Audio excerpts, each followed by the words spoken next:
ساتوی پسرو وینو دا د شهیدانو کور دا د باتورانو کور دا د باتورانو کور دا د باتورانو کور دا د باتورانو کور ستا کاڼي او بوټي ټول مونږ ته لالونه دي وینا پرتوی شوي دا سره لکه ګلونه دي کلی څوک نیولی شي دا د زمریانو کور دا د باتورانو کور دا د باتورانو. د سپیڅلي خدای په سپیڅلي نامه د لغمان ملي ټلویزیون درنو لیدونکو السلام علیکم ورحمت الله وبرکاتو. د نن شپې خبري ټولګي ته ښه راغلاست. نن دوشنبه د 1415 هجري شمسي کال د حمل یا وریدي میاشتې 11 نیټه وه. تاسو تر دې دمه د افغانستان د ملي ټلویزیون د خپرونو لیدونکي وئ. استاد پام د لغمان د ملي ټلویزیون د خپرونو لیدو ته راګرځو، خو په سر کې هم پام وکړئ خبرونو ته. زه زین الدین حقیار یم.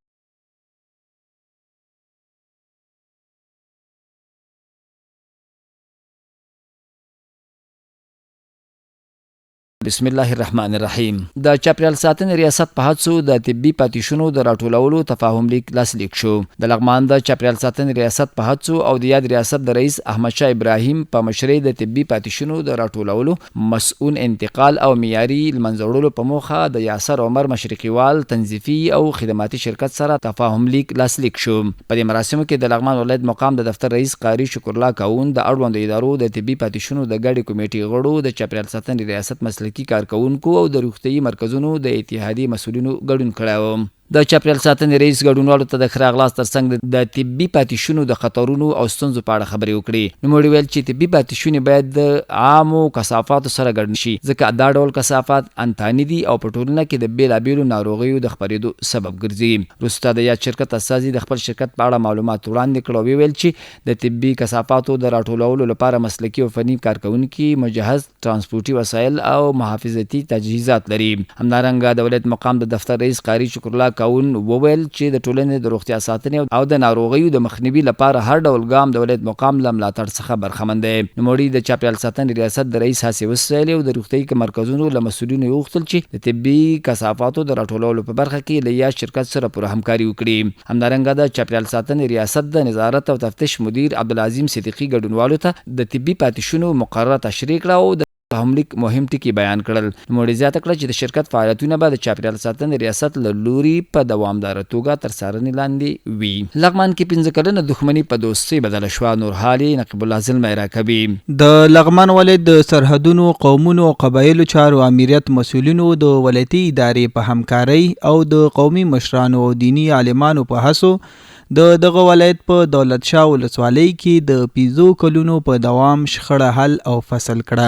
د دې امریت په خبره شوی خبرپاڼه کې راغلي د ځینو ټولنیزو مسایلو له کبله راپورته شوې دا 15 کلنه شخړه چې یوه میرمن پکې وژل شوې وه او د ګڼو مالي تاوانونو ترڅنګ یې لوی اختلافات رامنځته کړي وو، د مسؤلینو د دوامداره هڅو په نتیجه کې پای ته ورسېده. په خبرپاڼه کې زیاته شوې په یادې دښمنۍ کې د ښکېلو دواړو کورنیو مشرانو یو بل ته په بخښنې کولو سره ژمنه وکړه چې په راتلونکي کې به ورته جنجالونو ته زړه ښه نه کړي، بلکې په ورورولۍ او سوله کې به خپل ژوند ته دوام ورکړي. لغمان کې 600 کورنیو ته د څښاک پاکو اوبو رسولو زمینه برابره شوه. د لغمان د کلي بیارغونو پراختیا ریاست مسؤلین وایي په دغه ولایت کې د اقتصادي همکاریو یا ایکو سازمان لخوا د 20 حلقو څاګانو په ترمیم او کیندنې سره 600 کورنیو ته د څښاک د پاکو اوبو رسولو زمینه برابره شوې ده.